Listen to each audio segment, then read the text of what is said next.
All right, guys, this is Mr. H. This is question 23 from the June 2024 Regents exam. I am going to do this one. Now, the calculator is not going to help you with this one.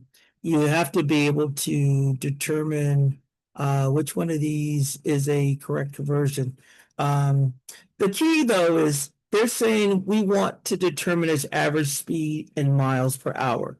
So that means, let's see, MI per hour. That's what we're looking for. Now, all we're gonna do is any unit of measurement that's on the top and the bottom, we can cancel out. Um, so, so for instance, if I had 1/2 times 2/3 times 3/5 times 5/9, right?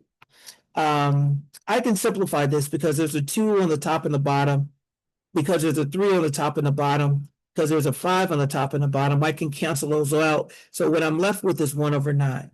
Now, basically, this is the idea that we're going to use when we solve this one.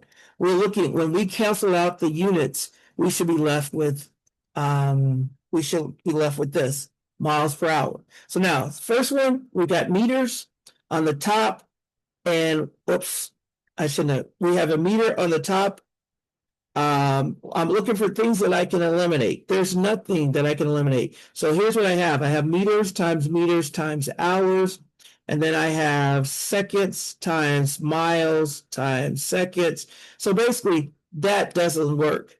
I'm looking for miles per hour, and that's not it. So now let's go to the next one. We got a meter on the top. We got a meter on the bottom. Good. We got, that's it. So now we're left with miles times hours, And then on the bottom, we have seconds times seconds. We got seconds times seconds. Now we can say seconds squared, but it doesn't matter. This one is also not the right answer. Let's go. Now, if we go to number 3, we've got meters on the top and the bottom.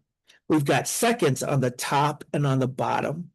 And then what we're left with is miles on the top and hours on the bottom. That's what we're looking for. This is the answer. Now I'm gonna go and I'm gonna go ahead and do this last one.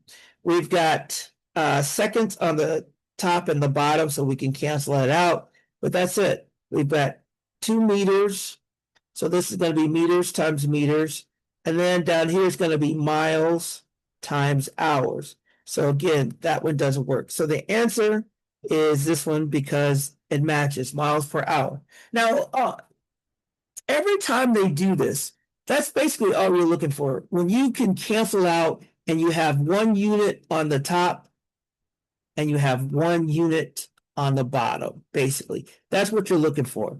This one has a bunch of units on the top, a bunch on the bottom, so that's not right. This one has 2 units on the top, 2 units on the bottom, that's not right. This one has 2 units on the top, 2 units on the bottom. This is the only one that has 1 unit miles and 1 unit hours on the bottom. So that's your answer. That's another way of looking at it. All right, I am done. I'm going to stop and post. I think I may have overdone this one, but I hope it helps.